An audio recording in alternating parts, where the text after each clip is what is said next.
નમસ્કાર મિત્રો, સ્વાગત છે આપ સર્વનું મારી યુટ્યુબ ચેનલ પર। આજે આપણે જીપીએસસી ક્લાસ 1-2 માં જે જનરલ સ્ટડીઝના એટલે કે જીએસના જે પ્રશ્નો પૂછાણા છે તેના વિશેની આપણે આજે વિગતવાર ચર્ચા કરીશું। તો અહીંયા તમને એડવર્ટાઇઝ નંબર જે 29, 34 અને 35 જે 2024-25 માં બહાર પડેલી હતી એની પ્રિલિમ ટેસ્ટ થઈ હતી 19/1/2025 ના રોજ અને 100 ક્વેશ્ચન હતા, જેનું જનરલ સ્ટડીઝનું જે પેપર છે એમાં કયા કયા વિષયમાંથી કયા કયા પ્રશ્નો પૂછાણા છે અને આવનારી એક્ઝામ માટે કેટલા અગત્યના પ્રશ્નો હજી પૂછાવાના છે તેની આપણે વિગતવાર ચર્ચા કરીશું। આ પેપરના 1 થી 40 પ્રશ્નોનો જે છે એનો મેં અલગથી વિડીયો બનાવીને YouTube ચેનલ પર અપલોડ કરેલ છે। જે તમે ના જોયેલ હોય તો YouTube ચેનલમાં વિડીયોની જે સિરીઝ છે એ સિરીઝમાં જઈને તમે જોઈ શકો છો। તો અહીંયા આપણે જે પેપર સ્ટાર્ટ કરીએ તો અહીંયા જે 1 થી 40 પ્રશ્નો છે એ આપણા ડિસ્કસ થઈ ગયેલા છે અને ત્યાર પછીના ક્વેશ્ચન જે છે એ આપણે હવે ડિસ્કસ કરીશું। ખૂબ જ અગત્યનું પેપર છે જે આવનારી એક્ઝામમાં જે છે તમને સિમિલર આવા નવા પ્રશ્નો તમને જોવા મળી શકે છે। તો સ્ટાર્ટ કરીએ આપણે। તો 40 સુધીના પ્રશ્નો આપણે ડિસ્કસ થયા હતા, પરંતુ ફરીથી આપણે 37મા પ્રશ્નથી આપણે સ્ટાર્ટ કરીએ। તો અહીંયા 37 નંબરનો પ્રશ્ન છે જનરલ સ્ટડીઝમાં, હડપ્પન અને મોહેંજો-દડોમાં નગર યોજનાની કઈ વિશેષતા જે છે અસ્તિત્વમાં ન હતી? બરાબર, અસ્તિત્વમાં ન હતી એવું પૂછેલું છે। પહેલા તો તમને હડપ્પા કીધું, હડપ્પા તો હડપ્પાની શોધ ક્યારે થઈ આપણને ખ્યાલ હોવો જોઈએ। તો હડપ્પાની શોધ થઈ છે ક્યારે મિત્રો? આવશે 1921માં। ક્યારે આવશે? 1921માં। એના શોધક કોણ આવશે? તો આવશે દયારામ સાહની આવશે। એના શોધક કોણ આવશે? દયારામ સાહની। ત્યાર પછી મોહેંજો-દડોની શોધ ક્યારે થઈ મિત્રો? 1922માં। ક્યારે આવશે? 1922માં। એના શોધક કોણ આવશે? તો એના આવશે રખાલદાસ બેનર્જી આવશે। મોહેંજો-દડો જે છે એના શોધક કોણ આવશે? તો આવશે રખાલદાસ બેનર્જી આવશે। અને ક્યારે થઈ? તો ક્યારે આવશે? 1922માં। અને ત્યાંથી જે છે મોટું શું મળી આવ્યું હતું? સ્નાનાગર મળી આવ્યું હતું। મોટું શું મળી આવ્યું હતું? તો સ્નાનાગર મળી આવ્યું હતું। તો આ જે મોહેંજો-દડોની વાત કરવામાં આવી છે। હવે અહીંયા જે કેટલાક તમને સેન્ટેન્સ આપવામાં આવ્યા છે એમાંથી કઈ વિશેષતા જે છે અસ્તિત્વમાં ન હતી એની વાત કરવાની છે। તો અહીંયા જે પહેલા કીધું છે કેટલીક ઇમારતો જે છે સેન્ટેન્સ એમાં એ પથ્થરની બનેલી હતી। બરાબર, તો અહીં જે ઇમારતો જે છે મિત્રો ઈંટોની બનેલી હતી, પથ્થરની નથી। બરાબર, ઇમારતો જે છે શેની હતી? ઈંટોની હતી, પથ્થરની નથી। તો આ સેન્ટેન્સ આપણું જે છે અસ્તિત્વમાં ન હતું। તો આ આપણો આન્સર આવશે। બીજા સેન્ટેન્સ આપેલા છે મોટા ભાગે ઘરો જે છે એ સમાન ડિઝાઇનના હતા। બરાબર, આ વિધાનમાં જે છે આ વિધાનથી પણ આપણે સહમત નથી, કેમ કે બધા જ જે ઘરો હતા એ બધા ઘરો નહોતા, પણ અહીંયા મોટા ભાગે લખેલું છે એટલે આપણે આ વિધાન આપણે સાચું માનીએ છીએ। મોટા ભાગે ઘરો શું હતા? સમાન ડિઝાઇનના હતા। બાકી જો અહીંયા તમને આપ્યું હોય બધા ઘરો સમાન ડિઝાઇનના હતા તો આ વિધાન પણ કેવું આવશે? ખોટું આવશે। બરાબર, બધા ઘર નહોતા, મોટા ભાગે ઘરો શું હતા? સમાન ડિઝાઇનના હતા। ઘરોના પ્રવેશ દ્વાર મોટા ભાગે બાજુની ગલીઓમાં હતા। ઘરોના જે પ્રવેશદ્વાર જે છે એ કઈ જગ્યાએ હતા? તો મોટા ભાગે બાજુની ગલીઓમાં હતા। અને ત્યાં તમને શું જોવા મળશે? તો ગટર વ્યવસ્થા જોવા મળશે। બરાબર, વ્યવસ્થિત સારી એવી શું જોવા મળશે? ગટર વ્યવસ્થા જોવા મળશે। તો આ પ્રશ્ન યાદ રાખજો। હડપ્પન અને મોહેંજો-દડોમાં એની જે ઇમારતો હતી મિત્રો શેની બનેલી હતી? કેટલીક ઇમારતો ઈંટોની બનેલી હતી। શેની બનેલી હતી? ઈંટોની બનેલી હતી। ત્યાર પછી 38મો પ્રશ્ન છે પ્રારંભિક વૈદિક યુગ વિશે નીચેનામાંથી કયું વિધાન સાચું નથી? બરાબર, અહીંયા આપણને સાચું નથી એવું પૂછેલું છે। હવે જે વૈદિક યુગ થઈ ગયો પ્રારંભિક, એનો જે સમાજ હતો એ કેવો હતો મિત્રો? તો પશુપાલક હતો। કેવો હતો? તો આવશે પશુપાલક હતો। રાજા સંપૂર્ણ શાસક હતો। બરાબર, રાજા પાસે સંપૂર્ણ સત્તા ન હતી। બરાબર, રાજા પાસે સંપૂર્ણ સત્તા ન હતી, તો જેથી આ વિધાન જે છે એ સાચું નથી। રાજાશાહી જે છે રાજાશાહી શું હતી? તો વારસાગત હતી। તો આ વિધાન કેવું છે? સાચું છે। સભા જે છે સંમતિ છે અને વિધ જે છે એ રાજનીતિમાં શું હતી? તો ભૂમિકા ભજવતી હતી। સભા જે છે સમિતિ અને વિધ જે છે એ રાજનીતિમાં શું કરતી હતી? ભૂમિકા ભજવતી હતી। તો એટલું યાદ રાખજો, વિધાન સાચું કયું નથી? તો એ રાજા જે છે સંપૂર્ણ શાસક હતો એ વિધાન સાચું નથી। તો અહીં જે સમાજ કેવો હતો? તો પશુપાલક હતો। રાજાશાહી કેવી હતી? તો વારસાગત હતી। સભા, સમિતિ અને વિધ જે છે એ રાજનીતિમાં શું હતા? તો મુખ્ય ભૂમિકા ભજવતી હતી। ત્યાર પછીનો 39મો પ્રશ્ન, નીચેના વિધાન ધ્યાને લો। હવે જે ઋગ્વેદિક સમાજ જે છે એ ઋગ્વેદિક સમાજની વાત કરવામાં આવી છે તેમાં શું હતું? તો વિધવાના પુનઃલગ્ન પ્રચલિત હતા। તો આ મિત્રો વાત સાચી છે। વિધવા પુનઃલગ્ન થતા હતા પરંતુ બાળ લગ્ન જે છે એ પ્રચલિત નહોતા. તો અહીંયા બીજું સેન્ટેન્સ એ જ આપેલું છે કે ઋગ્વેદિક સમાજમાં બાળ લગ્ન જે છે એ પ્રચલિત નહોતા. તો અહીંયા આપણને કયું વિધાન સાચું છે એવું પૂછેલું છે, તો આપણો આન્સર આવશે મિત્રો સી, 1 અને 2 બંને. બરાબર, યાદ રાખજો, ઋગ્વેદિક સમાજમાં વિધવા પુનઃલગ્ન જે છે પ્રચલિત હતા પરંતુ બાળ લગ્ન પ્રચલિત નહોતા. ત્યાર પછી હવે અહીંયા તમને જૈન ધર્મ અને બૌદ્ધ ધર્મની જે આપણા અનુયાયીઓ થઈ ગયા એની વાત કરવામાં આવી છે. તો નીચેના વિધાન ધ્યાને લો. 40 નંબરનો પ્રશ્ન છે. ભગવાન મહાવીર થઈ ગયા, જેને આપણે વર્ધમાન તરીકે ઓળખીએ છીએ, જેને ત્યાર પછી ગૌતમ બુદ્ધ થઈ ગયા, જેને આપણે સિદ્ધાર્થ તરીકે ઓળખીએ છીએ. તો આ મહાવીર અને ગૌતમ બુદ્ધના અનુયાયીઓ માટે નૈતિક આચાર સંહિતા એકદમ સમાન હતી. બીજું વાક્ય આપ્યું છે, મહાવીરે શીખવ્યું કે વ્યક્તિએ વૈભવી અને તપસ્યા બંનેનો અતિરેક શું કરવો જોઈએ? ટાળવો જોઈએ. અને ત્રીજું સેન્ટેન્સ છે, મહાવીર અને ગૌતમ જે છે બુદ્ધ જે છે એ બંને શું હતા? સમકાલીન હતા. તો આ સેન્ટેન્સ અહીં તમે જોતા જશો તો પેલા નીચેથી તો મહાવીર અને ગૌતમ બુદ્ધ જે છે આપણે તરત આપણા ધ્યાનમાં આવશે આ બંને શું હતા? સમકાલીન હતા. તો ત્રીજું આપણું શું આવશે? સાચું આવશે. તો ત્રીજું તમને ક્યાં જોવા મળશે? સી માં જોવા મળશે, બી માં જોવા મળશે અને ડી માં જોવા મળશે. બરાબર, ડી માં જોવા મળશે.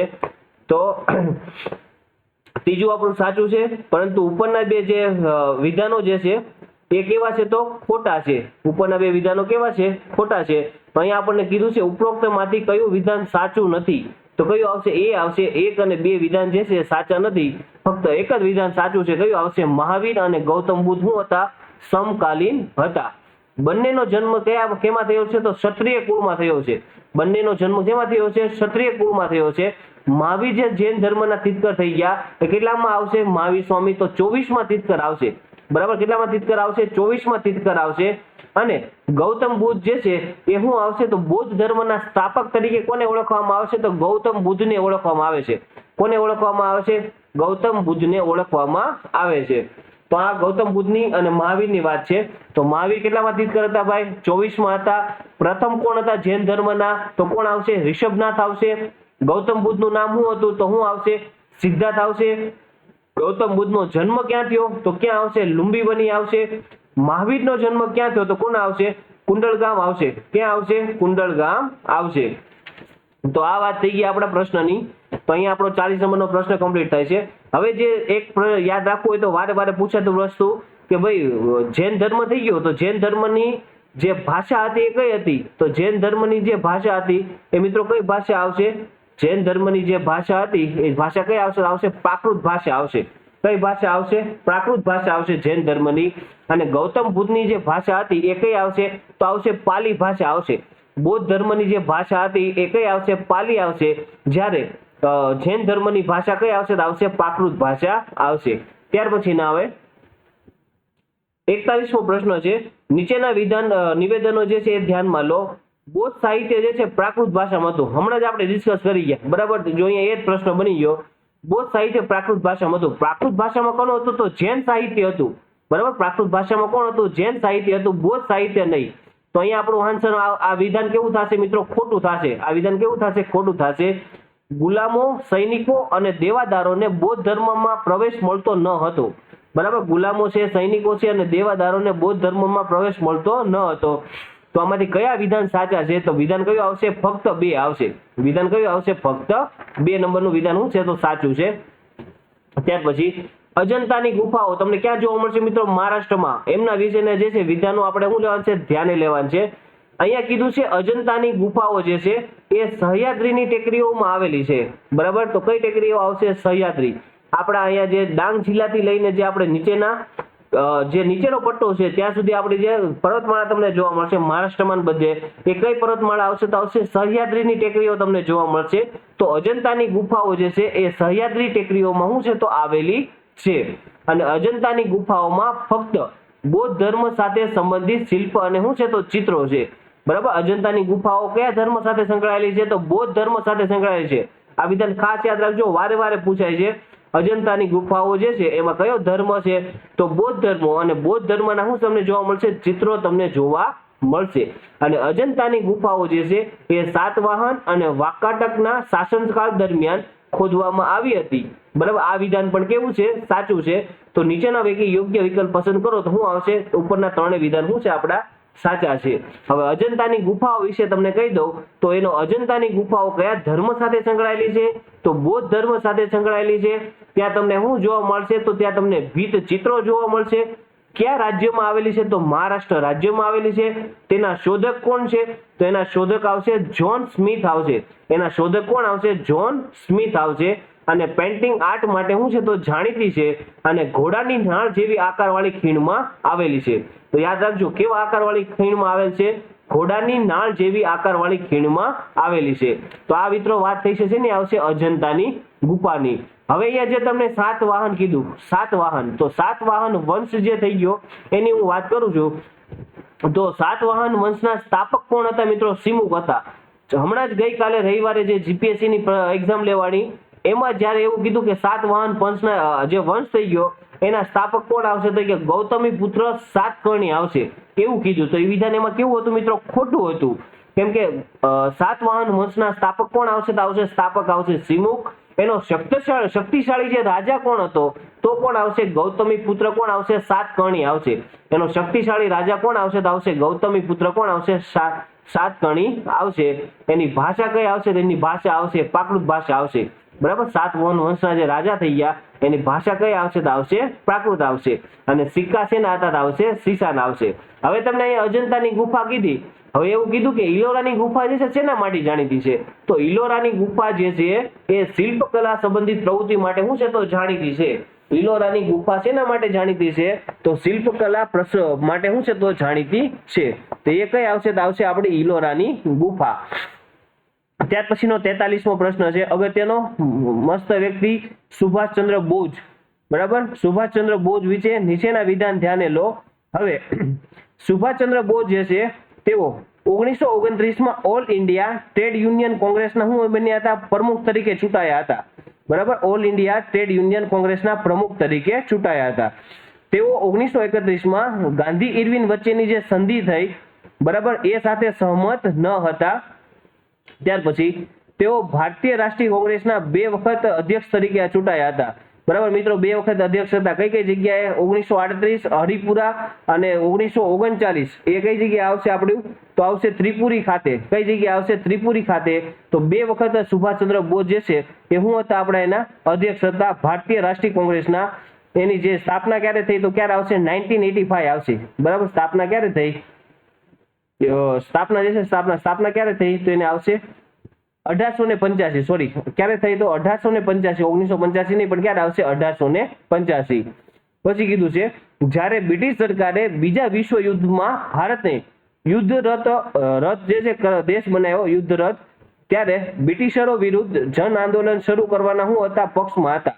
ત્યારે બ્રિટિશરો વિરુદ્ધ જન આંદોલન શરૂ કરવાના શું હતા? પક્ષમાં હતા. તો અહીંયા જે ઉપરના આપેલા 4 વિધાન જે છે એ મિત્રો કેવા છે? સાચા છે. એ ઓલ ઇન્ડિયા ટ્રેડ યુનિયન કોંગ્રેસના શું હતા? પ્રમુખ હતા. ગાંધી ઇરવિન સંધિ સાથે સહમત ન હતા. ભારતીય રાષ્ટ્રીય કોંગ્રેસના 2 વખત અધ્યક્ષ તરીકે ચૂંટાઈ આવ્યા. અને બીજા વિશ્વ યુદ્ધના ભારતને યુદ્ધરત દેશ બનાવ્યો ત્યારે તેઓ બ્રિટિશરો વિરુદ્ધ જે છે જન આંદોલન શરૂ કરવાના શું હતા? પક્ષમાં હતા. હવે એમણે જે વિધાનો આપ્યા છે એ વિધાનો યાદ કરો. એને વિધાન શું કીધું તું? તુમ મુझे ખૂન દો, મેં तुम्हें શું दूंगा? આઝાદી दूंगा. આવું કોને કીધું છે ભાઈ? તો સુભાષચંદ્ર બોઝે. શેની સ્થાપના કરી છે? તો ફોરવર્ડ બ્લોકની સ્થાપના કરનાર કોઈ વ્યક્તિ હોય તો કોણ આવશે? સુભાષચંદ્ર બોઝ આવશે. ફોરવર્ડ બ્લોક જે છે એની સ્થાપના કરનાર કોઈ વ્યક્તિ હોય તો કોણ આવશે? સુભાષચંદ્ર બોઝ આવશે.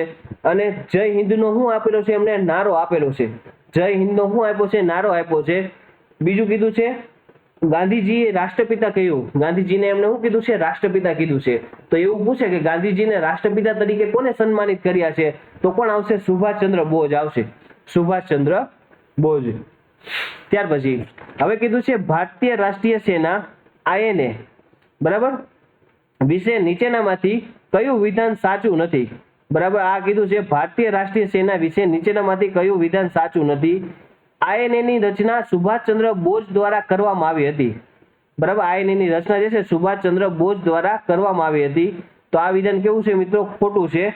INA ની સ્થાપના જે છે એ સુભાષચંદ્ર બોઝ દ્વારા નહીં, પણ કોણ આવશે? રાસબિહારી બોઝ દ્વારા કરવામાં આવી હતી. બરાબર. INA ની સ્થાપના જે છે ભારતીય રાષ્ટ્રીય સેનાની સ્થાપના કોણે કરી? તો કોણ આવશે? રાસબિહારી કોણ આવશે? બોઝ આવશે. રાસબિહારી કોણ આવશે? બોઝ આવશે. સિંગાપોરમાં આઝાદ હિંદ સરકારની રચના જે છે એ કરવામાં આવી હતી, બરાબર, ભારતીય રાષ્ટ્રીય સેના, તો આ બરાબર છે. સિંગાપોરમાં આઝાદ હિંદ સરકારની સ્થાપના જે છે શું કરવામાં આવી હતી, કરવામાં આવી હતી. તમામ ભારતીય રાજકીય પક્ષોએ INA ના કેદીઓને મુક્ત કરવાની માંગને હું આપ્યો હતો, ટેકો આપ્યો હતો, બરાબર, હું આપ્યો હતો, ટેકો આપ્યો હતો. તો આ વિધાન પણ શું છે, સાચું છે. વાઇસરોય લોર્ડ વેવેલે લક્ષ્મી સહેગલ, શાહ નવાઝ ખાન અને ગુરબખ્શસિંહ ઢિલ્લોનની સજા હું કરી હતી, માફ કરી હતી, બરાબર. તો કોણે કરી હતી, લોર્ડ વેવેલે કરી હતી. તો યાદ રાખજો, ભારતીય રાષ્ટ્રીય સેના વિશે નીચેનામાંથી કયું વિધાન સાચું નથી? તો અહીંયા જ આપણો આન્સર આવી જાય કે INA ની જે રચના જે છે એ સુભાષચંદ્ર બોઝે નથી કરી, પણ કોણ આવશે, રાસ બિહારી બોઝ દ્વારા જે શું છે કરવામાં આવી હતી. અહીં પછી યાદ રાખજો, અહિંસક આંદોલન જે છે એની શરૂઆત કોણે કરાવી, તો કોણ આવશે, મહાત્મા ગાંધી. આ કેમ પૂછાણું છે, INA ની રચના પૂછાણી છે, તો એવી રીતના આટલું યાદ રાખજો. આઝાદ હિંદ સરકારની સ્થાપના કોણે કરી ભાઈ, તો કોણ આવશે, સુભાષચંદ્ર બોઝ આવશે. આઝાદ હિંદ સરકારની સ્થાપના કોણે કરી, તો કોણ આવશે, સુભાષચંદ્ર બોઝ આવશે. INA ની સ્થાપના કોણે કરી, તો કોણ આવશે, રાસ બિહારી કોણ આવશે, બોઝ આવશે. ત્યાર પછી અહિંસક આંદોલન કોના દ્વારા શરૂ કરવામાં આવ્યું, તો કોણ આવશે, મહાત્મા ગાંધી. કોણ આવશે, મહાત્મા ગાંધી. અને રાણી ઝાંસી રેજિમેન્ટ જે છે, રાણી ઝાંસી રેજિમેન્ટ એની સ્થાપના કરનાર કોણ આવશે, તો આવશે લક્ષ્મી સહેગલ આવશે. એ કોણ આવશે, લક્ષ્મી સહેગલ.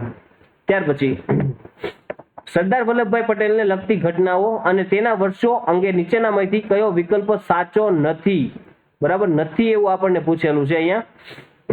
હવે તેઓ બારડોલી સત્યાગ્રહમાં હતા, તો હા હતા. તેમને સરદારનું શું મળ્યું હતું, બિરુદ મળ્યું હતું. કયા સત્યાગ્રહમાં, બારડોલી સત્યાગ્રહ 1928માં. ખેડા સત્યાગ્રહ થયો 1918માં. એ વખતે શું હતા, તો ગાંધીજીને શું હતા, સાથે હતા. ખેડા સત્યાગ્રહમાં શું હતા, ગાંધીજીની સાથે હતા. તો આ ખેડા સત્યાગ્રહની વાત કરવામાં આવે છે.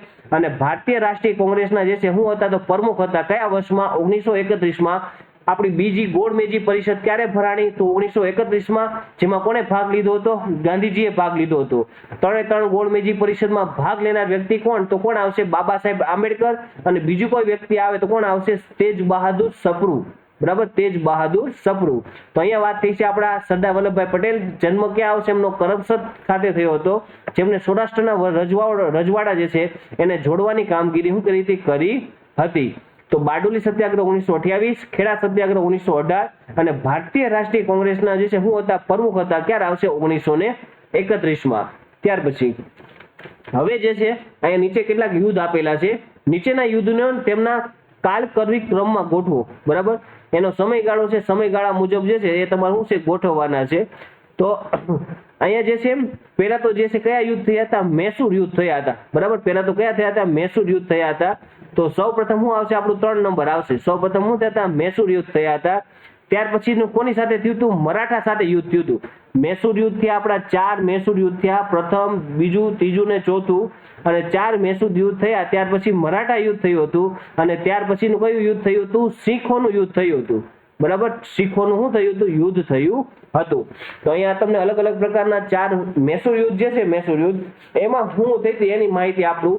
તો સૌપ્રથમ જે એંગ્લો મૈસૂર યુદ્ધ હતું, પ્રથમ જે મૈસૂર યુદ્ધ થયું એમાં શું થયું હતું, તો મદ્રાસની સંધિ થઈ હતી. સૌપ્રથમ જે મૈસૂરનું યુદ્ધ થયું એમાં કઈ સંધિ થઈ હતી, મૈસૂરની સંધિ થઈ હતી.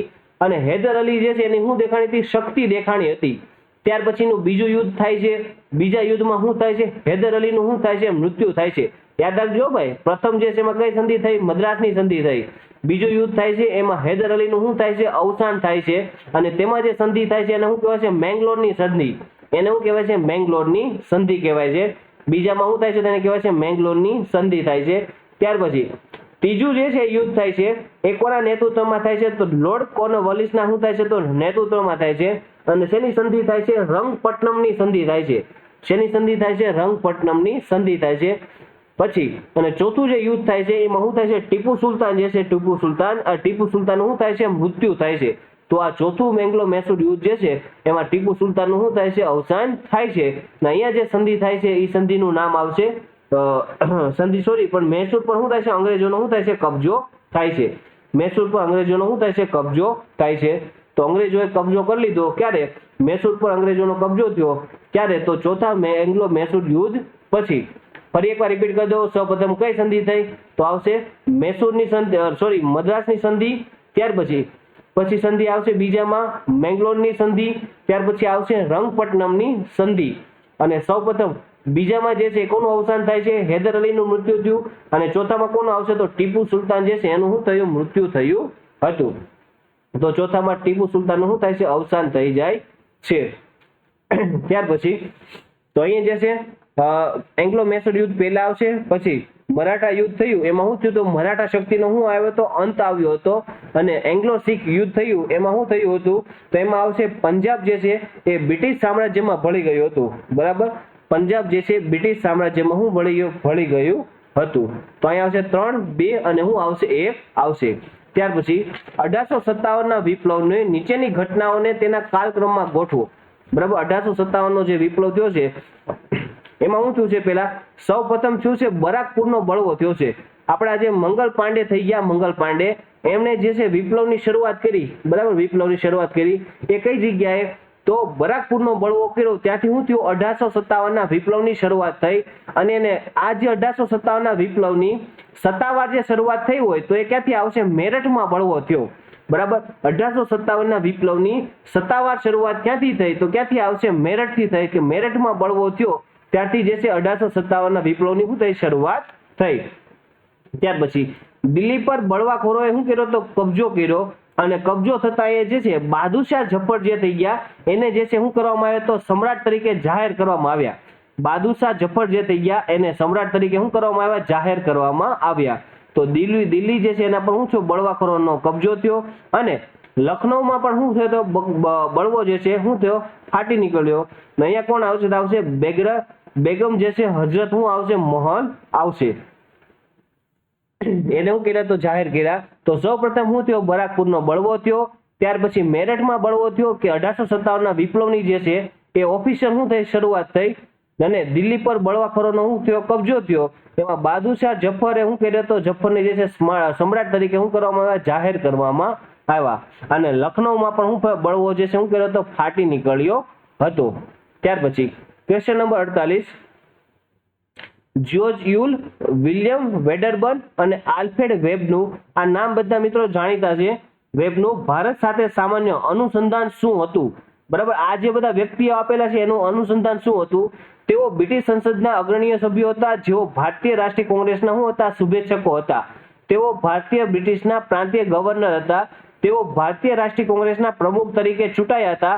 તેઓ અગ્રણી બ્રિટિશ લેખકો હતા જેમણે ભારત પર લખ્યું હતું. ના, તો આ બધા શું હતા? તેઓ ભારતીય રાષ્ટ્રીય કોંગ્રેસ જેની સ્થાપના ક્યારે થઈ છે? 1885માં. એના શું હતા? પ્રમુખ તરીકે ચૂંટાયેલા હતા. અને કોંગ્રેસના પ્રથમ અંગ્રેજ જે છે એ અધ્યક્ષ કોણ હતા? તો કોણ આવશે? જ્યોર્જ યુલ આવશે. પ્રથમ અંગ્રેજ કોણ આવશે? તો આવશે જ્યોર્જ યુલ આવશે. ભારતીય રાષ્ટ્રીય કોંગ્રેસના પ્રથમ પ્રમુખ એવા અંગ્રેજ અધિકારી કોણ? તો કોણ આવશે? જ્યોર્જ યુલ આવશે. આ સિવાયના બીજા બે આવશે. એક આવશે વિલિયમ વેડરબર્ન અને કોણ આવશે? આલ્ફ્રેડ વેબ આવશે. તો યાદ રાખજો મિત્રો, તેઓ ભારતીય રાષ્ટ્રીય કોંગ્રેસના પ્રમુખ તરીકે શું હતા? ચૂંટાયા હતા. ત્યાર પછીના કેટલાક મેથ્સના તમને અહીંયા જે પ્રશ્નો આપવામાં આવ્યા છે. પછી 51 નંબર એક પ્રશ્નો વચ્ચે આવે છે એના વિશે ડિસ્કસ કરીએ. રાષ્ટ્રપતિ શાસન અંગે નીચેના વિધાન ધ્યાને લો. બરાબર, આપણે 3 પ્રકારની કટોકટી આપણે એક આવે છે. એક આવશે આપણે રાષ્ટ્રીય કટોકટી. તો રાષ્ટ્રીય કટોકટી જે છે એક આપણે આર્ટિકલ નંબર આવશે 352 માં આવશે. બીજી એક આવશે આપણે રાજકીય અથવા તો બંધારણીય કટોકટી આવશે. એ આવશે આર્ટિકલ નંબર 356 માં આવશે.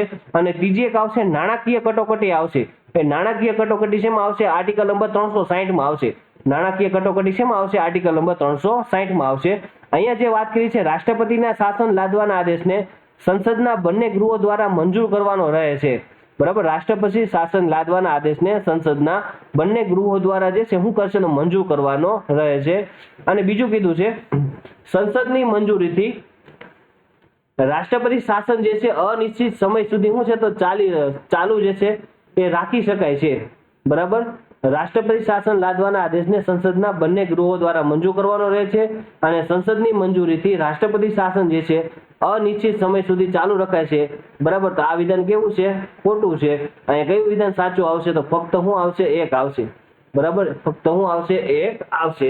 રાષ્ટ્રપતિ શાસન જે છે એના લાદવાના આદેશને સંસદના બંને ગૃહો દ્વારા જે છે શું કરશે, મંજૂર કરવાનો રહેશે.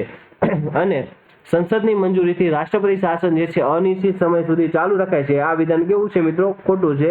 અત્યાર સુધીમાં કેટલી વખત કટોકટી લાગી છે? 3 વખત. ક્યારે ક્યારે? 1962માં ભારત ચીનના યુદ્ધ વખતે, 1971માં ભારત પાકિસ્તાનના યુદ્ધ વખતે અને 1975માં આંતરિક અશાંતિ થઈ ત્યારે. તો આ 3 વખત લાગેલું છે. ત્યાર પછીના મેથ્સના પ્રશ્નો છે જેનો આપણો અલગથી આપણે શું જોઈશું, પેપર સોલ્યુશન જોઈશું. ત્યાર પછીના 61મો પ્રશ્ન છે, લોકસભાના સ્પીકર વિશે નીચેના વિધાનો ધ્યાને લો. બરાબર. હવે અહીંયા જે લોકસભાના સ્પીકર વિશે નીચેના વિધાન ધ્યાને લો. તો અહીંયા જે કીધું છે, તેઓ સામાન્ય રીતે મતદાન કરતા નથી, પરંતુ કોઈ બાબત અંગે સરખા મત પડે ત્યારે તેઓ નિર્ણાયક મત આપી શકે છે. તો આ વિધાન મિત્રો કેવું છે, સાચું છે. તેઓને દૂર કરવાના પ્રસ્તાવમાં મતદાનમાં તેઓ મત આપી શકતા નથી. તો આમાંથી બીજા બે જે શું સાચું આવશે? તો અહીંયા મિત્રો સાચું ફક્ત શું આવશે, એક આવશે. સી જે ટીક કરેલ છે એ સાચું આવશે નહીં, કેમ કે એને દૂર કરવાનો જે પ્રસ્તાવ જે છે એમાં તે પોતે કાસ્ટિંગ વોટ નથી આપતા. બરાબર. તે પોતે કાસ્ટિંગ એટલે કે નિર્ણાયક મત જે છે એ નથી આપતા. એ પણ પોતાનો સંસદનો જે સભ્ય તરીકે શું આપે છે, એમનો ઓર્ડિનરી વોટ આપે છે. બરાબર. એમનો શું આપે છે, ઓર્ડિનરી વોટ આપે છે.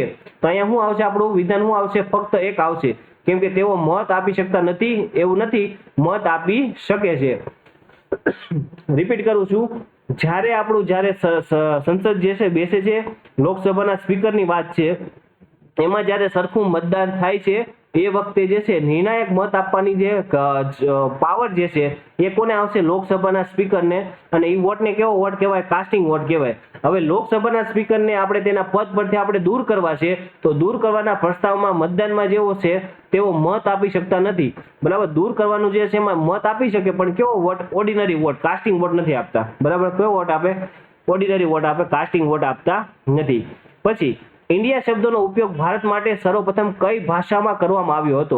ઇન્ડિયા જે શબ્દ થઈ ગયો એનો ઉપયોગ જે છે ભારત માટે સર્વપ્રથમ કઈ ભાષામાં કરવામાં આવ્યો? તો ઇન્ડિયા કઈ ભાષામાં આવશે મિત્રો? ગ્રીક ભાષામાં આવશે. કઈ ભાષામાં આવશે? ગ્રીક ભાષામાં આવશે. ત્યાર પછીની નીચેનામાંથી કઈ નદીઓ સિંધુ નદીની સહાયક નદીઓ છે? તો સિંધુ નદીની 5 મુખ્ય સહાયક નદીઓ કઈ? તો કઈ આવશે? રાવી, બિયાસ, સતલુજ, ઝેલમ અને કોણ આવશે? ચીનાબ આવશે. ઝેલમ અને કોણ આવશે? ચીનાબ આવશે. તો અહીંયા તમને 2 તો આપી દીધી છે, એક આવશે રાવી અને બીજી કોણ કીધી છે? ઝેલમ કીધી છે. અને આ સિવાયની જે અન્ય નાની નાની 3 સૌથી ઉપરથી મળતી હોય નદીઓ આવશે તો કોણ આવશે? નુબ્રા આવશે. ત્યાર પછી કોણ આવશે? શ્યોક આવશે. અને કોણ આવશે? જાસ્કર આવશે. તો ઉપરની તમામ નદીઓ જે છે 1 2 3 4 5 આ બધી જ નદીઓ જે છે સિંધુ નદીની સહાયક નદીઓ છે. એની 5 મુખ્ય સહાયક નદીઓ કઈ? તો રાવી, બિયાસ, સતલુજ, ઝેલમ અને કોણ આવશે? ચીનાબ આવશે. આ સિંધુ નદીની શું છે? સહાયક નદીઓ છે. ભારતના કયા પાડોશી દેશમાં વસ્તી ગીચતા ભારતથી વધુ છે? તો બાજુમાં તમને કોણ જોવા મળશે મિત્રો? બાંગ્લાદેશ. તો બાંગ્લાદેશમાં વસ્તી ગીચતા ભારત કરતા પણ શું છે? તો વધુ છે. તો આન્સર શું આવશે? અહીં આવશે ડી. હિમાલય વિસ્તારમાં કયું ઘસારણનું પરિબળ જે છે વધુ સક્રિય છે? તો હિમાલયના વિસ્તારમાં જે છે પવન નથી, નદીઓ ત્યાં નદી નથી, પણ ત્યાં શું છે? હિમ નદી છે. ત્યાં શું આવશે? હિમ નદીઓ આવશે. તો અહીંયા સાચો આન્સર શું આવશે મિત્રો? હિમ નદીઓ આવશે. હિમાલયના વિસ્તારમાં કયું ઘસારણનું પરિબળ વધુ સક્રિય હોય છે? તો કયું આવશે? હિમ નદીઓ. અહીંયા આપવામાં આવી છે ભાગીરથી અને અલકનંદા. બરાબર. તો આપણી જે ગંગા નદી છે બંનેનો સંગમ સ્થાન કઈ જગ્યાએ થાય છે? કઈ જગ્યાએ આવશે? દેવપ્રયાગ ખાતે આવશે. કઈ જગ્યાએ આવશે? દેવપ્રયાગ ખાતે આવશે. તો આપણી બે જે નદીઓ જે છે ભાગીરથી અને અલકનંદા, ભાગીરથી ક્યાંથી નીકળે છે? તો ગોમુખમાંથી નીકળે છે. અને અલકનંદા જે છે ક્યાંથી નીકળે છે? સંતોપથ નીકળે છે. સંતોપથમાંથી શું કરે છે? તો નીકળે છે. એ બંને ભેગા ક્યાં થાય છે? તો ક્યાં આવશે? દેવપ્રયાગ ખાતે શું થાય છે? તો ભેગા થાય છે. તો એને આગળ એને શું કહેવાય છે? ગંગા કહેવાય છે. અને ગંગા ભારતની સૌથી મોટી અને સૌથી લાંબી નદી તરીકે ઓળખવામાં આવે છે. આપણી અંદરના ભારતની સૌથી લાંબી નદી તરીકે તમને પૂછાય તો કોણ આવશે? ગોદાવરી આવશે.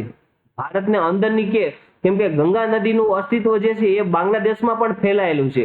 જેની ટોટલ લંબાઈ ગણો તો ભારતની લાંબી તરીકે આપણે ગંગા ઓળખીએ. અને આંતરિક તો તમને કઈ આવશે? તો આપણે આવશે ગોદાવરી, જેને દક્ષિણની શું કહેવાય છે? વૃદ્ધ ગંગા તરીકે પણ આપણે ઓળખીએ છીએ.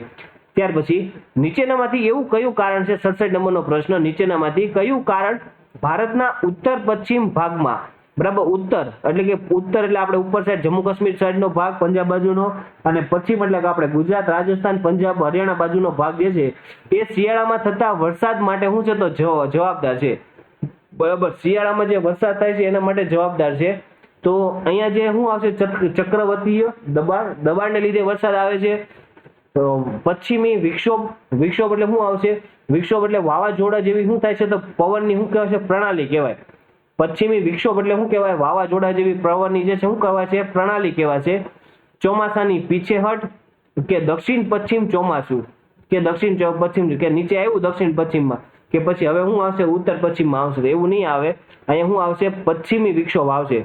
બરાબર. વાવાઝોડા સાથે પવન ફેંકાય એના લીધે શું આવે, વરસાદ આવે ભાઈ. વાવાઝોડા સાથે શું થાય, પવન ફેંકાય એમાં શું આવે, વરસાદ આવે. નીચેનામાંથી કઈ નદી જે છે ફાટ ખીણમાંથી વહે છે? તો અહીંયા આપણો આન્સર શું આવશે મિત્રો, તાપી. તાપી એવી નદી છે જે પૂર્વથી પશ્ચિમ વહે છે. તાપી એવી નદી છે પૂર્વથી પશ્ચિમ વહે છે. પૂર્વથી પશ્ચિમ વહેતી હોય એવી નદી કઈ તો તાપી, અને બીજી કઈ આવશે, નર્મદા આવશે. પશ્ચિમથી પૂર્વ વહેતી હોય એવી નદી કઈ તો નીચેની આપણી નદી આવશે, કૃષ્ણ આવશે, મહાનદી આવશે, ગોદાવરી આવશે. આ બધી પશ્ચિમથી પૂર્વ તરફ શું છે તો વહે છે. પછી છે કઈ પ્રજાતિને ભારતના પ્રથમ આદિવાસીના સ્વરૂપના શું છે તો રૂપમાં માનવામાં આવે છે? એવી કઈ પ્રજાતિ છે જેને ભારતની પ્રથમ આદિવાસીના રૂપમાં માનવામાં આવે? તો કઈ આવશે મિત્રો, નેગ્રીટો આવશે. કઈ આવશે, નેગ્રીટો. નેગ્રીટો જે છે, નેગ્રીટો એને ભારતીય પ્રથમ આદિવાસી રૂપમાં માનવામાં આવે છે, નહીં કે પ્રોટો એસ્ટ્રોલોઇડ કે મોગોલોઇડ કે નાડી. ખરીફ પાક, હવે તમને 3 પ્રકારના ખાપ આવે, આપણે પાક આવે છે, શિયાળો, ઉનાળો અને ચોમાસામાં લેવામાં આવે છે. શિયાળામાં જે આપણે પાક લઈએ છીએ એનું કહીએ છીએ આપણે રવિ પાક કહીએ છીએ. શિયાળામાં લઈએ ને શું કહીએ, રવિ પાક. ઉનાળામાં લઈએ ને આપણે જાયદ પાક કહીએ. ઉનાળામાં લઈએ ને શું કહીએ, આપણે જાયદ પાક કહીએ. અને જે ચોમાસામાં લેવાય છે એને શું કહેવાય છે, આપણે ખરીફ પાક કહેવાય. ચોમાસામાં લેવાય ને શું કહેવાય છે, ખરીફ પાક કહેવાય છે.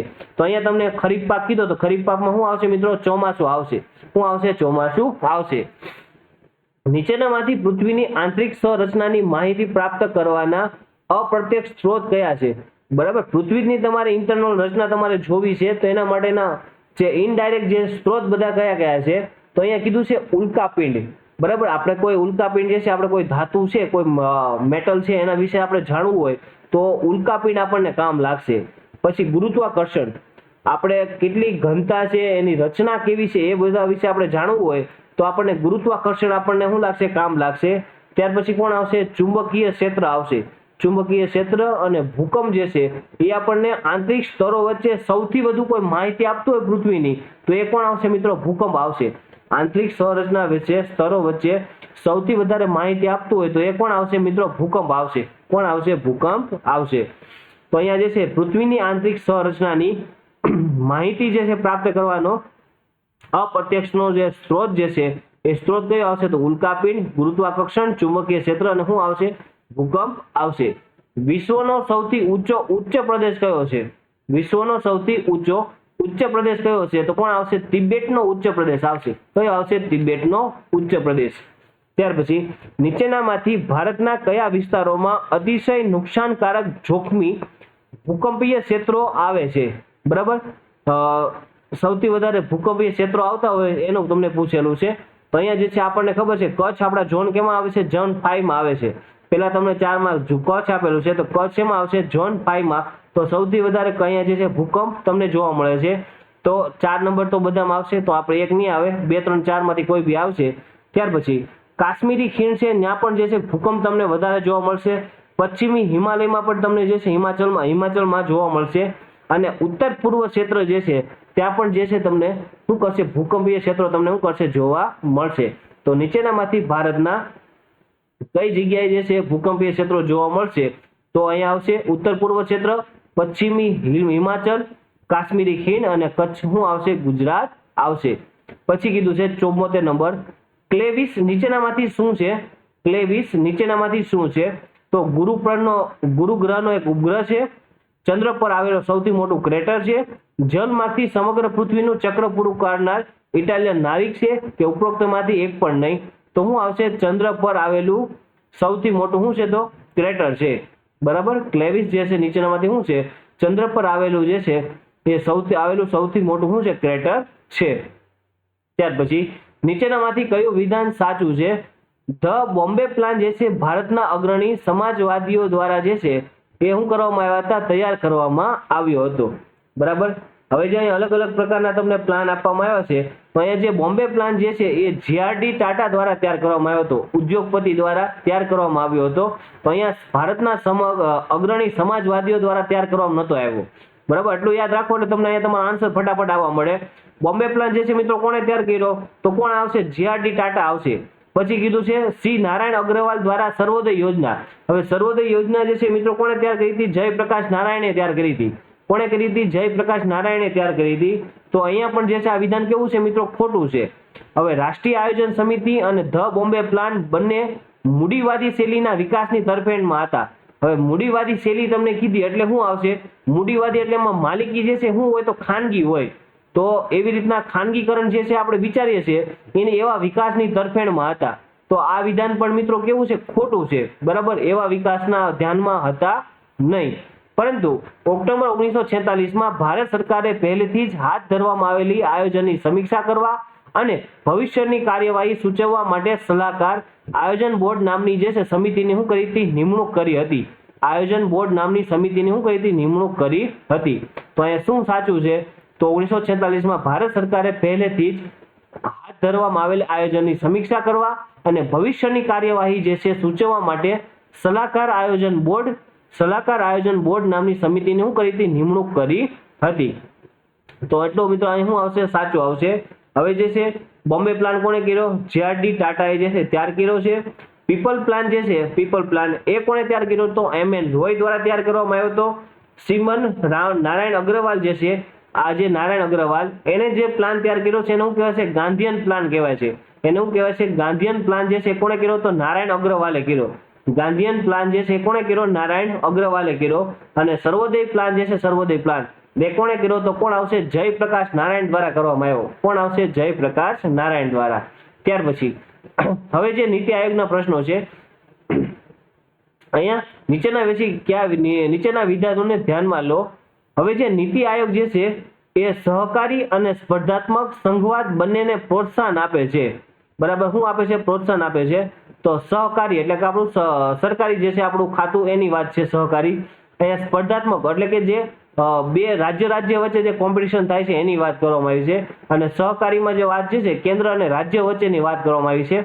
તો નીતિ આયોગ જે છે સહકારી અને સ્પર્ધાત્મક સંઘવાદ બંનેને શું આપે? પ્રોત્સાહન આપશે. તો આ વિધાન કેવું છે? સાચું છે. થિંક ટેન્ક વિંગ એ નીતિ આયોગની 3 વિશિષ્ટ પાંખોમાંથી એક છે. બરાબર, નીતિ આયોગની જે 3 વિશિષ્ટ પાંખો છે એમાંની એક પાંખ આવે તો કઈ આવશે? થિંક ટેન્ક વિંગ આવશે. હવે આ પ્રશ્ન કોઈ સુધારો આપેલો નથી, નકર એનો આન્સર જે છે શું આવશે? સી મિત્રો, 1 અને 2 બંને આવશે. 1 અને 2 બંને આવશે. અને નીતિ આયોગની રચના જે છે મિત્રો ક્યારે થઈ છે? 2015માં થઈ છે.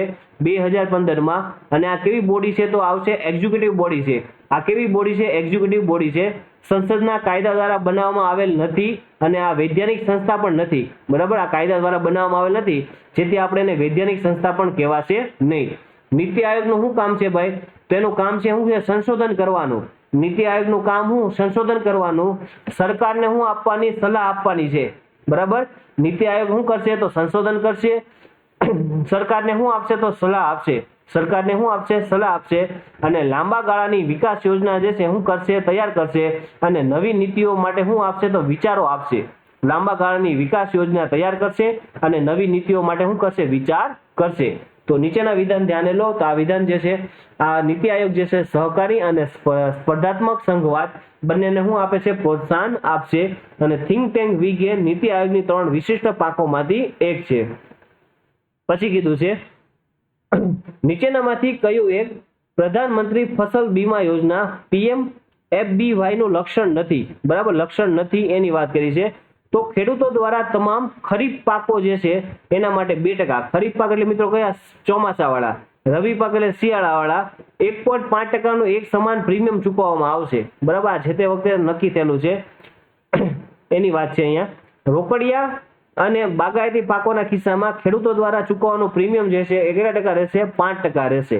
તો અહીંયા જે છે નીચેનામાંથી કયું વિધાન સાચું છે? બરાબર, કયું વિધાન સાચું છે? તો બંનેનામાંથી શું આવશે? એક પણ નહીં, કેમ કે આ બંને વિધાન જે છે એ જે છે એ PMFBY નું લક્ષણ નથી, બરાબર. ઉપરનામાંથી એક પણ લાગે છે એ PMFBY નું લક્ષણ નથી. ત્યાર પછી વ્યામૂતક વિમૂડીકરણ એટલે કે શું આવશે? ડિસઇન્વેસ્ટમેન્ટ આવશે. ડિસઇન્વેસ્ટમેન્ટ આ શું છે? તો અહીંયા જે છે જાહેર ક્ષેત્રના એકમોમાં 49% અથવા તેનાથી ઓછા શેરનું વેચાણ. જાહેર ક્ષેત્રના એકમોમાં 49% અથવા તેનાથી ઓછા શેરનું રોકાણ. બીજું કીધું છે જાહેર ક્ષેત્રના એકમોમાં 50% અથવા વધુ શેરનું રોકાણ. ને ત્રીજું કીધું છે વ્યૂહાત્મક ક્ષેત્રોના જાહેર ક્ષેત્રમાં એકમોમાં 75% કરતા વધુ શેરનું રોજ વેચાણ. તો એને ડિસઇન્વેસ્ટમેન્ટ મિત્રો કોને કહેવાશે? હવે જે છે સરકાર પોતાની કંપનીનો જે મોટો હિસ્સો જે છે ખાનગી કંપનીને વેચી દે, બરાબર. સરકાર પોતાની કંપનીનો મોટો હિસ્સો ખાનગી કંપનીને વેચી દે, એને આપણે શું કહીશું? આપણે ડિસઇન્વેસ્ટમેન્ટ. ને અહીંયા વ્યૂહાત્મક એટલે શું આવશે? સ્ટ્રેટેજિક. તો સ્ટ્રેટેજિક ડિસઇન્વેસ્ટમેન્ટ કોને કહેવાશે? તો અહીંયા જાહેર ક્ષેત્રના એકમોના 50% અથવા વધુ શેરનું જે વેચાણ કરે તો એને શું કહેવાશે? સ્ટ્રેટેજિક ડિસઇન્વેસ્ટમેન્ટ કહેવાશે, બરાબર. વિમૂડીકરણ, સ્ટ્રેટેજિક વિમૂડીકરણ તરીકે ઓળખવામાં આવે છે. પછીનો ક્વેશ્ચન છે ડાયરેક્ટ બેનિફિટ ટ્રાન્સફર યોજનાનો અપેક્ષિત લાભ નીચેનામાંથી કયો નથી?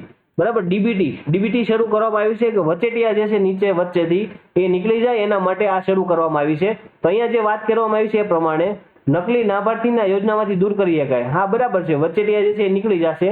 આ યોજનાને કારણે ખર્ચનું તર્કસંગતકરણ શક્ય બનશે. મને ખબર છે મારે 50 વ્યક્તિઓના ડીબીટી ટ્રાન્સફર કરવાના છે તો મને એક્ઝેક્ટ રકમ જે છે મને અહીં શું થશે? તો મળી જશે. તો આ વિધાન પણ સાચું છે. આ યોજના જે છે ટ્રાન્સપરન્સી દ્વારા ભ્રષ્ટાચારના તત્વને શું કરશે? દૂર રાખી શકશે. વચ્ચે કોઈ વ્યક્તિ હશે નહીં તો ભ્રષ્ટાચાર થવાનો જ નથી. અને ચોથું કીધું છે આ યોજના લાભાર્થીઓની ઉત્પાદકતામાં વધારો કરશે. હવે લાભાર્થીને તમે 6000 રૂપિયા આપો છો એમાં ઉત્પાદકતામાં ક્યાંથી વધારો થવાનો? બરાબર. તો આ વિધાન કેવું આવશે મિત્રો? ખોટું આવશે. ત્યાર પછી હવે જે ફાર્મ સબસિડીની વાત કરવામાં આવી છે, ભારતમાં ફાર્મ સબસિડી વિશે નીચેના વિધાન ધ્યાને લો.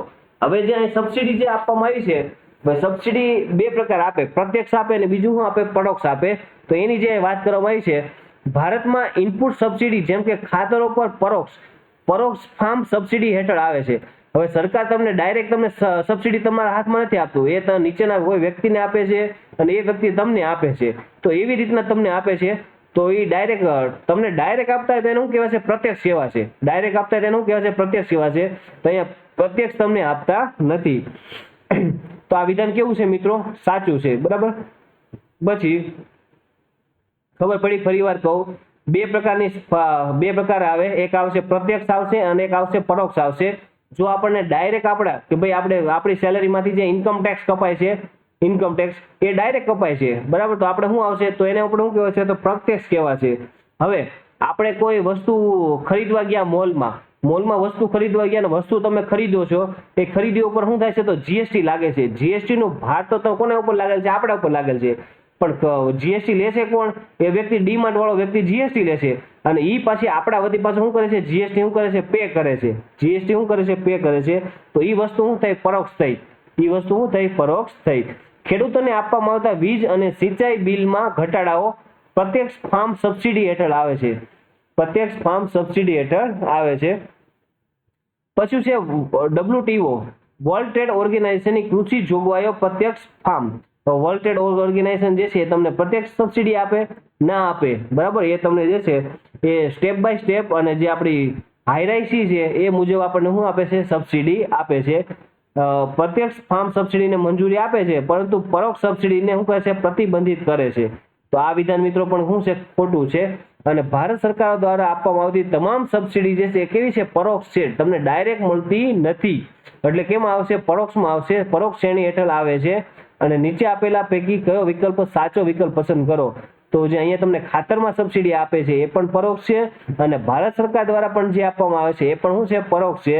WTO જે છે પ્રત્યક્ષ ના આપે, કેવું આપે? પરોક્ષ આપે. અને ખેડૂતોને આપવામાં આવતા વીજ અને સિંચાઈ બિલમાં જે ઘટાડાઓ જે છે એ પ્રત્યક્ષ ફાર્મ સબસિડી હેઠળ આવતા નથી. ત્યાર પછી જાહેર ક્ષેત્રની બેંકના એકીકરણનો હેતુ બહુવિધ લાભ મેળવવાનો છે, બરાબર. તેનાથી નીચે પૈકી કયા લાભો થઈ શકે?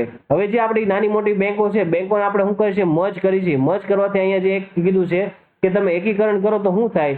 તો એનો કદ વિસ્તાર જે છે શું થાય? લાંબો થાય, બરાબર. લાટ બધી બ્રાન્ચો હતી બરાબર, એને તમે મજ એક જ બેંક બનાવી દીધી તો હવે એનો શું તમને થશે, ફાયદો થશે. કેમ કે છેવાડાના ગામડામાં પણ તમને શું મળી રહેશે, બેંક મળી રહેશે. તેના કદ વિસ્તારમાં શું થશે, લાભો થશે. મૂડી બધાને આસાનીથી મળશે તો મૂડીની શું આવશે, સુલભતા આવશે. અને મોટો ભૌગોલિક વિસ્તારને શું રહેશે, આવરી લેશે. અને વૈશ્વિક કદની બેંકનું શું થશે, તો નિર્માણ થશે. વૈશ્વિક કદની બેંકનું શું થશે, નિર્માણ થશે. તો મિત્રો આ ઉપરના 4 વિધાન કેવા આવશે, સાચા આવશે. કયા મંત્રાલયે પ્રધાનમંત્રી સ્વનિધિ પહેલ શરૂ કરી છે? તો પ્રધાનમંત્રી સ્વનિધિ પહેલ શરૂ કરનાર કોઈ મંત્રાલય હોય તો કોણ આવશે, આવાસ અને શહેરી બાબતોનું મંત્રાલય આવશે. કયું આવશે, આવાસ અને શહેરી બાબતોનું શું આવશે, મંત્રાલય આવશે. ખાસ યાદ રાખજો, મંત્રાલય ખાસ પૂછાય છે. પ્રધાનમંત્રી સ્વનિધિ પહેલ જે છે શરૂ કોણે કરી, તો કોણ આવશે, આવાસ અને શહેરી બાબતોનું મંત્રાલય આવશે. ત્યાર પછી મની બિલ, ફાઇનાન્સ બિલની વાત કરવામાં આવી છે. નીચેનામાંથી કઈ વિશેષતાઓ છે? મની બિલ જે છે એમાં સૌથી વધારે જે છે એ આપણે પ્રાયોરિટી વિશેષતા કોને મળેલી છે, તો લોકસભાને. તો મની બિલ માત્ર લોકસભામાં જ રજૂ કરી શકાય છે. પછી સ્પીકરની ઓફિસ ખાલી પડવાથી સ્થિતિમાં ડેપ્યુટી સ્પીકર પણ જે છે એ મની બિલને શું કરશે, પ્રમાણિત કરી શકશે. હા, તો સ્પીકર ના હોય તો કોણ આવશે, ડેપ્યુટી સ્પીકર આવશે. બિલ એ મની બિલ છે કે કેમ તે અંગેની સ્પીકરની સત્તા અંતિમ છે અને કાયદાની અદાલતમાં તેની ચકાસણી કરી શકાતી નથી. બરાબર, કાયદાની અદાલત જે છે ત્યાં તેની ચકાસણી કરી શકાતી નથી. તો આ વિધાન પણ કેવું છે, સાચું છે. જો બે ગૃહો વચ્ચે મડાગાંઠ હોય તો નાણાં બિલ બંને ગૃહોની સંયુક્ત સમિતિને મોકલી શકાય છે. હવે જે મની બિલ છે એના ઉપર જે છે સૌથી વધારે સત્તા કોને છે, લોકસભાને છે. તો અહીંયા બંને વચ્ચે મડાગાંઠ હોવાની વાત જ નથી કે મડાગાંઠ હોય તો બંને આ જે છે સંયુક્ત સમિતિને મોકલવાની, આ તો વિધાન કેવું આવશે, ખોટું આવશે. તો સંયુક્ત સમિતિને મોકલવાની કોઈ જરૂર પડતી નથી. કેમ કે અહીંયા સત્તા કોના હાથમાં છે, લોકસભાના હાથમાં છે. લોકસભા તમને શેમાં જોવા મળશે, લોકસભા, રાજ્યસભા અને શું આવશે, વિધાનસભા. તો અહીંયા મની બિલમાં જે છે રાજ્યસભાની ભૂમિકા જે છે એ શું છે, તો મર્યાદિત છે. અને એવી કોઈ સંયુક્ત બેઠક જે છે, સંયુક્ત બેઠક એની કોઈ જોગવાઈ નથી. અને રાષ્ટ્રપતિ જે છે એ રાષ્ટ્રપતિ પણ તેને જે છે રિટર્ન મોકલી શકતા નથી. રાષ્ટ્રપતિ જે છે એ પણ એને રિટર્ન મોકલી શકતા નથી. તો મની બિલ વિશે શું આવશે, એ માત્ર લોકસભામાં જ રજૂ કરી શકાય છે. સ્પીકરની ઓફિસ ખાલી પડવાની સ્થિતિમાં ડેપ્યુટી સ્પીકર પણ મની બિલને શું કરે છે, પ્રમાણિત કરી શકે છે. બિલ એ મની બિલ છે કે કેમ તે અંગેની સ્પીકરની સત્તા જે છે અંતિમ છે અને કાયદાની અદાલતમાં જે છે તેની ચકાસણી કરી શકાતી નથી. તો ઉપરના વિધાન ચકાસેલો તો પેલું, બીજું અને ત્રીજું. ત્યાર પછી આપ્યું છે goods and service tax appellate tribunal. બરાબર, તો આજે જીએસટી બાબતે કોઈ પ્રોબ્લેમ આવે છે અને કમ્પ્લેન આવે છે તો એના માટે સોલ્યુશન માટે આ ટ્રિબ્યુનલ બેઠી છે. સંબંધિત નીચેના વિધાનને ધ્યાને લો. તો જીએસટી કાયદાઓની બાબતમાં અંતિમ અપીલના મંચ તરીકે ટેટ કામ કરે છે. અહીંયા શબ્દ ખાલી તમે જો અંતિમ તમને કીધો છે. હવે અંતિમ આપણી શું છે, તો ભાઈ સુપ્રીમ કોર્ટ છે. સુપ્રીમ કોર્ટથી ઉપરનું ઉપર કોઈ નથી. તો અહીંયા યાદ રાખજો, અંતિમ અપીલના મંચ તરીકે ટેટ કામ કરે છે. અંતિમ નહીં આવે, એપેલેટ કહેવાશે. બરાબર, એપેલેટ કહેવાશે. એટલે કે જીએસટી નો ઉપરની જે છે તો એમાં એપેલેટ તરીકે કોણ આવશે, તો ટેટ કામ કરે છે. જીએસટી અધિનિયમ જીએસટી શાસન હેઠળ વિવાદના નિરાકરણ માટે અપીલ અને સમીક્ષા પદ્ધતિની શું કરે છે, જોગવાઈ કરે છે. તો આ વિધાન કેવું છે મિત્રો, સાચું છે. હેઠળ વિવાદના નિરાકરણ માટે અપીલ અને સમીક્ષા પદ્ધતિની શું કરે છે, જોગવાઈ કરે છે. ભારત સરકારના જાહેર દેવા અંગે નીચેના વિધાન ધ્યાને લો. ભારતનું મોટા ભાગનું બાહ્ય દેવું સરકારી સંસ્થાઓની માલિકીનું છે. તો આ વિધાન કેવું છે, ખોટું છે. ખાલી ફક્ત સરકારી સંસ્થાઓની માલિકીનું દેવું નથી, ખાનગીનું પણ છે. બરાબર, બીજું કીધું છે ભારતનું તમામ જે બાહ્ય દેવું છે યુએસ ડોલરમાં છે, યુએસમાં નથી, એનમાં પણ છે, યુરોમાં પણ છે, બધામાં છે. બરાબર, ખાલી ડોલરમાં નથી. તો વિધાન કયામાંથી સાચું નથી, તો ઉપરના એક પણ વિધાન જે છે સાચા નથી. પછી જે છે હવે સ્માર્ટ સિટી જે મિશન જે છે એમાંથી કયું વિધાન ખોટું છે એવું કહેવામાં આવ્યું છે. તો અહીંયા જે છે સ્માર્ટ સિટીમાં 100 સ્માર્ટ સિટી વિકસાવવાનું લક્ષ્ય છે. તો આ વિધાન સાચું છે. સરકાર દ્વારા 100 શહેરોની પસંદગી એક પડકાર સ્પર્ધા એટલે કે ચેલેન્જીસ કોમ્પિટિશન દ્વારા કરવામાં આવી છે. આ વિધાન સાચું છે. આ મિશન સામાજિક કલ્યાણ મંત્રાલય દ્વારા. હવે સ્માર્ટ સિટીને સામાજિક કલ્યાણ મંત્રાલય કઈ લેવા દેવા ભાઈ, તો આ વસ્તુ શું છે, ખોટી છે. સ્માર્ટ સિટી કોનામાં આવશે, મિનિસ્ટ્રી ઓફ હાઉસિંગ અને અર્બન અફેર્સમાં આવશે. Ministry of housing and urban જે છે એમાં શું આવશે, અફેર્સમાં આવશે. Ministry of housing and urban અફેર્સમાં આવશે સ્માર્ટ સિટી મિશન.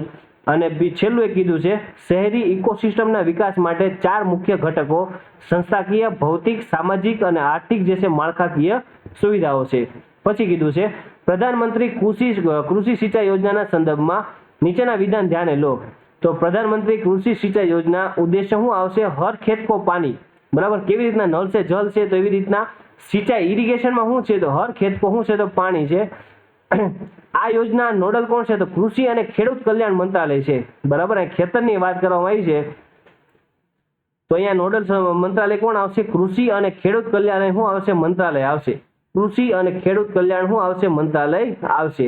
એમના દ્વારા શું કરવામાં આવશે? નક્કી કરવામાં આવ્યું છે. તો 1 અને 2 બંને શું છે તો સાચા છે. રાષ્ટ્રીય માનવ અધિકાર પંચ વિશે નીચેના વિધાન ધ્યાને લો. National human rights commission. બરાબર, તો અહીંયા જે વાત કરવામાં આવે છે તે શું છે તો વૈધાનિક સંસ્થા છે. બરાબર, તે શું છે તો વૈધાનિક સંસ્થા છે. તેના અધ્યક્ષ તરીકે સર્વોચ્ચ અદાલતના નિવૃત્ત શું હોય છે તો ન્યાયમૂર્તિ હોય છે. બરાબર, તેના અધ્યક્ષ તરીકે શું હોય તો સર્વોચ્ચ અદાલતના નિવૃત્ત શું હોય છે તો ન્યાયમૂર્તિ હોય છે. યાદ રાખજો મિત્રો, રાષ્ટ્રીય માનવ અધિકાર પંચ આ કેવી છે તો વૈધાનિક સંસ્થા છે અને તેના અધ્યક્ષ તરીકે કોણ હોય? સર્વોચ્ચ અદાલતના જે છે નિવૃત્ત ન્યાયમૂર્તિ હોય છે. ત્યાર પછી બંધારણની 9મી અનુસૂચિ અંગે નીચેના વિધાન ધ્યાને લો. બંધારણની 9મી અનુસૂચિની વાત કરવામાં આવી છે. તેમાં સમાવિષ્ટ બાબતો અંગે સર્વોચ્ચ અદાલતને ન્યાયિક પૂર્વાવલોકનનો અધિકાર નથી. બરાબર, તેમાં સમાવિષ્ટ બાબતો અંગે સર્વોચ્ચ અદાલતને ન્યાયિક પૂર્વાવલોકનનો જે છે એ અધિકાર નથી. તેનો સમાવેશ મૂળ બંધારણમાં પહેલેથી જ કરવામાં આવ્યો હતો. ભાઈ, બંધારણ જ્યારે આવ્યું ત્યારે અનુસૂચિ કેટલી હતી? 8 હતી, 9 નહોતી. બરાબર, તો પહેલેથી સમાવેશ કરવામાં આવ્યો ન હતો અને તેમાં સમાવેશ બાબતો અંગે સર્વોચ્ચ અદાલતને ન્યાયિક પૂર્વાવલોકનનો અધિકાર નથી. તો સર્વોચ્ચ અદાલત જે હેડ છે એને અમુક અંશે તો એને જે છે એ પૂર્વાવલોકન એટલે કે તપાસણી જે છે એ કરી શકે છે. તો આ વિધાન પણ કેવું છે? ખોટું છે. બંનેમાંથી એક પણ નહીં. પછી જે છે 90મો પ્રશ્ન, ભારતના બંધારણમાં વિશે નીચેના વિધાન ધ્યાને લો. પક્ષપલટાને લગતી જોગવાઈનો સમાવેશ બંધારણની 9મી અનુસૂચિમાં કરવામાં આવેલો છે. બરાબર, તો પક્ષપલટાનો 9મી અનુસૂચિમાં નહીં આવે. શેમાં આવશે ભાઈ? 10મી અનુસૂચિમાં આવશે. કેટલામી આવશે? 10મી અનુસૂચિમાં આવશે. પક્ષપલટાને લગતી જોગવાઈઓ જે છે એ કઈ અનુસૂચિમાં આવશે? 10મી અનુસૂચિમાં. એટલે આ વિધાન કેવું છે મિત્રો? ખોટું છે. પક્ષપલટાના કિસ્સામાં અયોગ્યતા નક્કી કરવાની સત્તા સંબંધિત ગૃહના અધ્યક્ષ પાસે હોય છે. બરાબર, પક્ષપલટાના કિસ્સામાં અયોગ્યતા જે છે નક્કી કરવાની સત્તા કોની પાસે હોય તો સંબંધિત ગૃહના અધ્યક્ષ પાસે હોય છે. તો અહીંયા શું આવશે? ફક્ત 2. બંધારણના મૂળભૂત માળખામાં નીચેના પૈકી કોનો સમાવેશ થાય છે? બરાબર, કોનો સમાવેશ થાય છે તો સમવાય તંત્રીય ઢાંચો, બિન સાંપ્રદાયિકતા, બંધારણ સર્વોપરિતા અને ન્યાયિક પૂર્વાવલોકન આ તમામનો શું થાય છે તો સમાવેશ થાય છે. સમવાય એટલે કેન્દ્ર અને રાજ્ય વચ્ચે સમાન, બિન સાંપ્રદાયિક બધા ધર્મ પ્રત્યે સમાન, બંધારણ શું છે તો સર્વોપરિતા અને ન્યાયિક પૂર્વાવલોકન આ બધા જે છે એમાં શું થાય છે? સમાવેશ થાય છે. સંસદ તથા રાજ્ય વિધાનસભાની ચૂંટણી વિશે ધ્યાને લો. ચાલુ ધારાસભ્ય લોકસભાની ચૂંટણી લડી શકે. બરાબર, હા, તો ચાલુ ધારાસભ્ય જે છે ધારાસભ્ય એટલે કે એમએલએ જે છે એ એમપી ની ચૂંટણી જે છે શું છે તો લડી શકે છે. બીજું કીધું છે ચાલુ સંસદ સભ્ય જે છે એ પણ વિધાનસભાની ચૂંટણી શું છે તો લડી શકે છે. તો મિત્રો આ બંને વિધાન શું છે તો મિત્રો સાચા છે. એમએલએ હોય એ એમપી ની પણ સીટ લડી શકે અને એમપી જે હોય એ એમએલએ ની સીટ પણ શું છે તો લડી શકે છે. અને જ્યારે એમાંથી જ્યારે ક્વોલિફાય થાય એટલે કે પાસ થાય છે, જીતી જાય છે, વિન થઈ જાય છે, ત્યાર પછી એને જે છે એક સીટ એને શું કરવી પડશે? છોડી દેવી પડશે. તો અહીંયા જે વાત કરવામાં આવી છે એમએલએ લોકસભાની ચૂંટણી લડી શકે છે અને ચાલુ સંસદ સભ્ય જે છે એ વિધાનસભાની ચૂંટણી પણ શું છે તો લડી શકે. પછી રાષ્ટ્રીય કટોકટી વિશે વાત કરવામાં આવી છે. તો રાષ્ટ્રીય કટોકટી વિશે નીચેના વિધાન ધ્યાને લો. સમયાંતરે સંસદની મંજૂરીથી અનિશ્ચિત મુદ્દત માટે રાષ્ટ્રીય કટોકટી જે છે શું કરી શકાય છે? ચાલુ રાખી શકાય છે.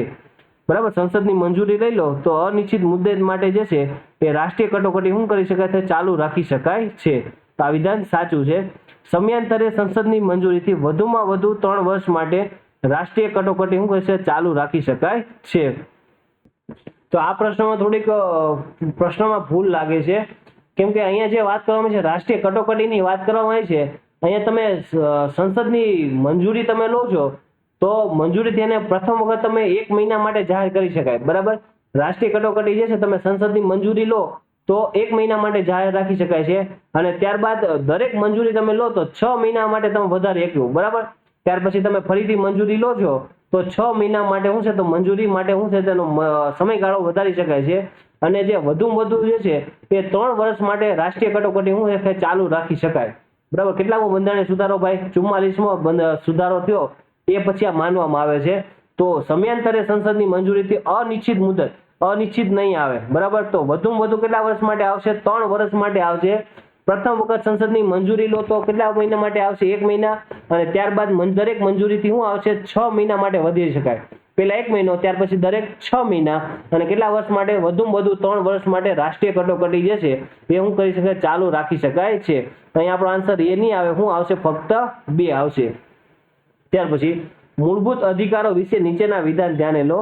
તે પૈકી કેટલાક માત્ર નાગરિકોને જ્યારે કેટલાક તમામ વ્યક્તિઓને ઉપલબ્ધ હોય છે. મૂળભૂત અધિકારો જે છે તે પૈકી કેટલાક માત્ર નાગરિકોને જ્યારે કેટલાક તમામ વ્યક્તિઓને શું હોય છે? ઉપલબ્ધ હોય છે. આ વસ્તુ શું છે? બરાબર છે. રાજ્ય તેમની ઉપર વ્યાજબી પ્રતિબંધ શું છે તો મૂકી શકે છે. રાજ્ય જે છે, રાજ્ય તેમની ઉપર વાજબી જે છે પ્રતિબંધ જે છે શું કહે છે? મૂકી શકે છે. ઉપરોક્ત પૈકી કયા વિધાનો સાચા છે? તો કયું આવશે? 1 અને 2. ત્યાર પછી છે રાષ્ટ્રીય કટોકટી વિશે નીચેના વિધાન ધ્યાને લો.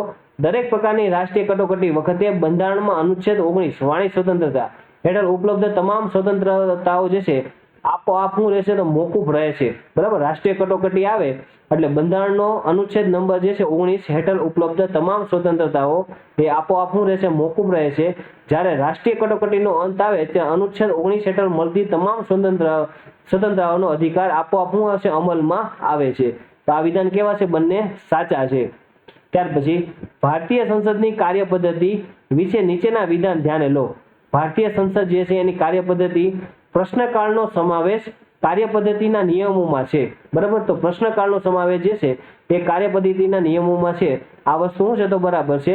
આ શૂન્યકાળ જે છે એક નિયમોમાં જે છે શૂન્યકાળનો સમાવેશ કાર્યપદ્ધતિના નિયમોમાં કરવામાં આવેલ નથી, બરાબર. આ કરવામાં આવેલ નથી પણ આપણે પાછળથી ઉમેરેલ છે, બરાબર. આ પાછળથી આપણે ઉમેરેલો છે. તો શૂન્યકાળનો સમાવેશ જે છે કાર્યપદ્ધતિના નિયમોમાં કરવામાં આવેલ નથી. તો અહીં શું આવશે આપણો આન્સર? 1 અને 2 બંને. પ્રશ્નકાળનો સમાવેશ જે છે કાર્યપદ્ધતિના નિયમોમાં છે, અને શૂન્યકાળનો સમાવેશ જે છે એ કાર્યપદ્ધતિના નિયમોમાં કરવામાં આવેલ નથી. ત્યાર પછી ભારતીય સંસદ કાર્યપ્રણાલી વિશે નીચેના વિધાન ધ્યાને લો.